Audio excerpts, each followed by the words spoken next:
Ang pagmamahalan ay wala sa edad-edad. Papa 10 years o 5 years, ang mahalaga ay nagmamahalan kayong dalawa at nagre-respetuhan. Hindi big deal kasi kung nagmamahalan naman kami, hindi naman magiging hadlang yung agwat ng edad namin. Ang importante, mahal nyo ang bawat isa. Hindi big deal ang age gap. As long na mahal niyo isa't isa, kaya niyo mag-unawaan, kaya niyo magparaya. At saka syempre yung kasabihan natin na ang pag-ibig hahamakin ng lahat, masunod ka lamang. Hindi dapat maging issue yung age gap sa magkarelasyon. As long as may respeto, may pagmamahalan, and nagkakaintindihan kayo, mas mahalaga kasi yung shared values nyo, yung goals, and kung magkaroon man ng mga differences because of your age gap, pero kung kaya nyong mag-adjust sa isa't isa, well, it really doesn't matter.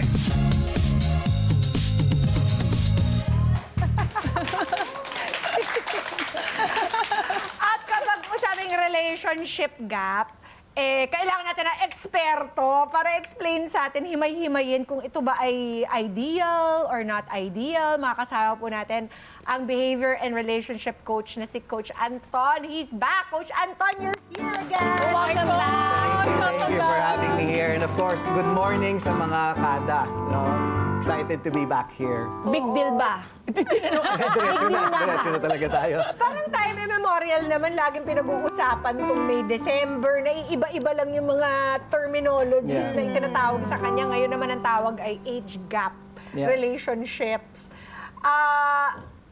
May pagkakaiba na ba ngayon, Coach Anton? Ano ba mga development? Well, yung stigma is still there. No, nandun talaga yung stigma, lalo na pag malaking-malaki talaga yung age Ganun gap pa as rin. mentioned. Mas accepted siya. And actually, depende sa ano yung age nung younger. Yung younger partner. Okay. So for example, if 40 years old and 60 years old, hindi Not so masyadong bad. malaki yung stigma. Okay. Kasi alam mo na, okay, medyo mature na talaga tong parehas. Pero Okay. let's say, same lang, no? 20 years yon. But with a 40 and a 20-year-old, mas malaki yung stigma. May mga nagtataas ang behind it. kilay Oo, na. kasi ang bata pa, kung sa ano pa, sa mata ng mga tao, ang bata pa nung isa. Aha. No? So depende rin sa anong stage na rin sila in life. Okay. Yung stigma varies also. At depende rin ba kung sino yung mas nakakatanda? Yeah, may kanya-kanya silang stigma. So, for example, if yung lalaki yung older or way older, no? Yes. Kasi linawin muna natin pala, yung May and December na term, ibig sabihin nun, May kasi sa ibang bansa, springtime yon. So, meaning yung isang tao nasa springtime ng buhay Season. niya. Spring Paumpisa pa season, lang. di ba? Oo, parang yung ganun. December, winter season yon. So, gosh, yun yung concept ng Parang ganun. malaking age gap yon. So we're talking about an age gap of at least 10 years or more. Sa May to December, that term specifically is applied to relationships na 10 years. So, for the purposes of our discussion, ito yung mga relasyon na merong 10 taon at least na pagkakaiba sa Yes. sa edad Yeah. ng mga involved. And to answer yung kanina, no, for example, with men, usually pag ikaw yung older yung lalaki, ang nangyayari, iniisip ng iba is may ano to, yung stigma niya is medyo bakit ang babata nang kinukuha nito, di ba? Parang may mali siya na hindi maganda applied to it. And for the younger woman naman, yun nga iniisip nila gold digger, pera lang ang habol nito. Yun naman yung mga kailangan Tapos nilang yung guy, labanan. meron na ding stigma. meron ding stigma for both of them, Yeah. for both parties. Kapag yung guy is the older one, bakit ganun, Coach Anton? Normally, with any... Feeling nila creepy yung guy parang kapag ganun, parang creepy yung guy or taking advantage. there's something wrong with this guy na hindi niya kayang magkaroon ng relationship with Same mga level. ka-age niya. So, tina-target niya yung younger. No, Parang presumably more parang gullible Yeah. or Makes them feel better daw. diba? For the other side naman, for example, if the woman is older, yun nga, 'di ba? Parang Cougar naman cougar naman yung parang thing hot niya. stuff, parang Or Ashton Kutcher and si Demi Demi Moore yeah. before. And also, there's another thing about that na feeling ng iba, it's because of control. Meaning, if the older woman is very controlling, mas madali niya magawa yon with a younger man. Oo. O, di ba sabi nga nila, may girlfriend na, may mommy pa. Parang gano'n. Hirap nun. 2 in 1. Okay, so, hindi na natin ma-erase yung mga stigma that society puts on relationships like these. Pero, is it, ano yung success rate? Yan, maganda pag-usapan. Oo. Kasi, does age really matter when it comes to age gap in relationships? The answer is yes.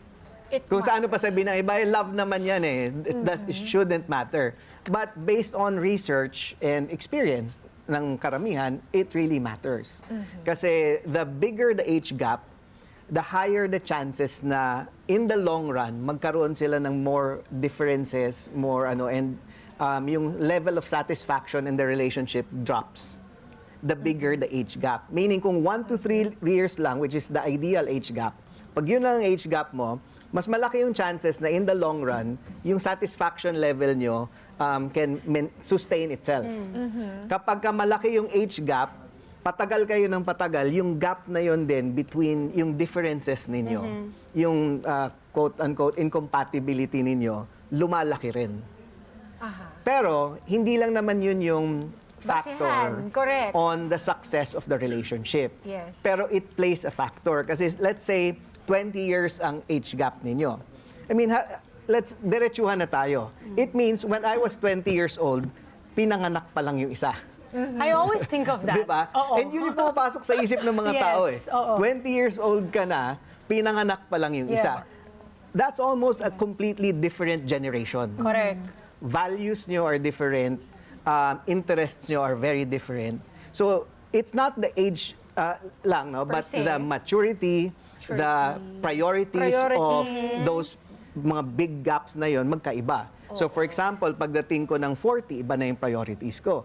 Kung yung karelasyon mo is 20 years old, medyo iba rin yun. Yeah. Ikaw, you're looking for stability. Sila, they're just out to explore pa lang True. yung buhay nila, yung mundo. So, it's not just the age, but the other factors that come, yung beliefs ninyo, yung values ninyo, yung culture ninyo, priorities. Lalo na Kasi, priorities oo. will play a big role in the success. Especially since, let's say,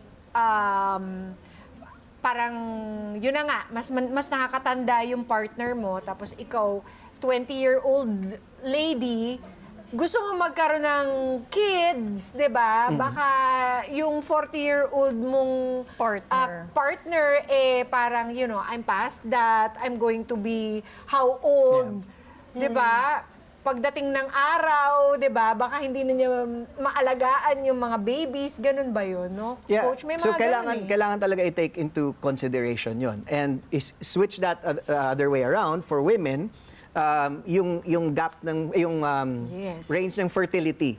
Yung Paliit ng pa. paliit as Meron pang biological Yes. clock. Diba? May pressure Yung biological clock mo, nagna-narrow down as you get older. Paano kung yung younger guy still wants kids pero Hindi yun na nga, kaya hindi na ng kaya nung girl. Can no? I share, guys? Yeah. Everybody. Ikaw, sa I will rin share. experience I to. will share. I have an experience. So, wala tong tanong. Share ko lang talaga. When I was 25, I had a relationship with someone 14 years older than me. 14, Tagal din 1-4. kami. He proposed and all. I felt that. Yung I'm on the time of exploring my life because I'm just 25. Pero then again, there's pressure sa clock na kailangan ako mabuntis, kailangan ako magkaanak, kailangan ako magkapamilya, ganyan. And then, ang dami kong natutunan. Pero hindi ko rin kaya ma-jive doon sa mind niya dahil magpa-40 na siya. So, iba yung priorities niya sa buhay. Iba yung priorities ko sa time na yon. Ngayon, na-appreciate ko yung mind ng taong yan nung time na yon. Pero nung time na yon, I wouldn't be able to Kasi get pumaparty ka pa noon. Kasi Iba ano pa yung nga, thinking, oo, iba yung priorities Iba, eh. iba talaga. Parang baka Niyaya mo sa mamaya, club, gusto na lang niya matulog. baka mamaya naman, ma-skip Pag mo 9 yun. o'clock, uwi na. Tapos ano, gusto maging vest. Ako naman parang, ano bang pwede ko pang natutunan sa buhay? Alam mo yun, ano pang pwede explore? Mahirap Mamaya, siya. ma-skip mo yung ganun na stage sa life mo kasi nga, tinatry mong mag-keep dun sa kanyang priorities, diba? So ending, hindi nag-work. O, diba? Ayan, after 2 years, hindi ko na kaya. Ayoko na. 2 years, tumagal kayo years 2 lang, years. oo. Lagi kayo nag-aaway. Not really, pero laging akong parang student. Oh, may ganun. I love it. May ganun din But- kasi, Pinapagalitan no? ka? Gina-ground ka niya, hindi naman. Hindi, parang, well, hindi naman kasi... Hindi ka makakalabas ngayon. no naman. No cellphones for 1 week. Hindi pa ganon nung time Very na yun, Mama. daddy. Pero ang dami ko natutunan and I appreciate that now. Now. that May I'm older. advantages din. May advantages. Diba? So, Kasi Pero hindi marami mo kang ma-realize matututunan. nun. Hindi mo ma-realize Ngayon. noon. And ito pa, ang daming judgment nga. Like, she's with him because... No, sorry I have my own things, diba? And I can survive on my own. So if I fall in love, it's because of what you can provide to me in terms of your mind, Yeah. kung gaano katalino yung tao, kung gaano kabait, and all of the other stuff. Hindi naman tungkol sa pera. Naiintindihan naman namin. So usually, ano on that, no? Sige. Let's build on that lang quickly. So most of the time, for the younger person in the relationship, ang habol nila is security. Correct. Security, stability that they get from an older person. Yes. No? Kasi yun naman yung pinaka-meron eh. We can give this, okay, mandyan yung looks, love can be there, of course, pero it's mostly the security, the stability. Kasi if you're with a person your age, di parehas lang kayo ng talaga. correct. Most of the time, Totoo di ba? yun. Yung maturity Searching. level ninyo, ganyan. Pero so Two you look peas in up the same to pod. you look up to older people in that sense na they're more stable, they're more predictable in a way. Correct. So if you're somebody, lalo na kung lumaki ka na medyo magulo yung background mo, naghahanap ka naman ng medyo stability sa relationship mo. And sometimes you realize na you can't get it from people who are close to your age. Yes. So minsan hahanapin mo siya from people older than you. Sa kabila naman, if you're somebody who's older naman, and minsan ang hinahanap nila is the excitement and the energy that comes with the younger Oo nga. person. Oo nga. Diba? So yun ang hinahanap mo kasi parang people your age, pare-parehas na yung pinag-uusapan ninyo, medyo yung mga you're more serious in a way. Yung romantic side medyo kumukupas kasi minsan as you get older. So parang hinahanap mo ulit na mabalik yung yung parang kilig, romance ng yung relationship. pambata na feeling. And then again, Coach Anton, meron din naman tayo nakikita mga success stories. Yes. Like, Yes. let's say, si Doc Vicky Bello, tsaka si Hayden Hayden. Ilang taon din ang kanilang age gap. Ito na isulat 25 ko. years. 25. Meron pa Si Asunta de Rossi at saka si Jules Ledesma. 22. 22 years old, still together. At si Bossing at saka si Pauline Yeah. Luna na nagba-birthday ngayon. Oh, happy birthday, Or Pauline. just recently. Ano ba ngayon? Kahapon yata mga Kahapon. pinapon. Oo. Happy birthday, Pauline. 34 years. 34 years. Kanilang gap. Diba? Oh. At saka 45. Walang connection. Kaya bibigyan natin sila ng money for being successful. May reward. 1,000 per year. Bakit may nakakalusot na gano'n? Nagiging Coach successful. Anton. Yeah, I think in every relationship, first, no, yung pinag-uusapan natin kanina na statistics, sa statistics and sa studies, yes, may malaki yung kailangan mong i-bridge na gap compatibility-wise. Pero a lot of relationships also na may malaking age gap works because they're willing to work on the relationship. So kailangan aware ka lang na may differences kayo and willing kayo parehas to be intentional. I think important yung word na yon. Intentionality is so important in any relationship, especially relationships with a big age gap. You understand na there are differences sa energy levels namin, Yes, priorities namin, and then you work on bridging those differences, coming to some compromise Yeah. sa buhay ninyo, creating certain boundaries that work for you since magkaiba yung age and yung malaki yung gap ninyo. So yung intentionality na yon really makes the relationship work. Pero pag hinayaan mo lang yung relationship mo, just like all the other relationships, if you just leave it and think na okay na, basta magkasama lang kami, it will suffer and it will suffer more than the normal relationship na 1 to 3 lang yung age gap. Kumbaga, Kasi ang laki nung Hindi difference. siya matik. Oo. Kailangan talaga, you really have to work on it, no? Pati yung mga differences ninyo kailangan maintindihan ng isa't isa, maging super lawak na mga pag-uunawa. Yeah. Right, I think yung word dyan is maturity. It's the emotion, the psychological maturity. Yung mental maturity, Correct. emotional maturity mo, yun yung lalaban dito. So pwedeng, hindi kasi ibig sabihin na pag mas matanda ka, ikaw yung mas mature. Pwede naman na yung Age, nangyayari yun. chronological, yes. yun eh. Oo.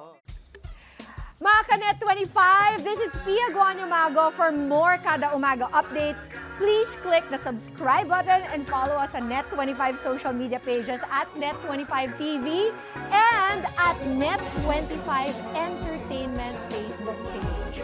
See you guys. Bye!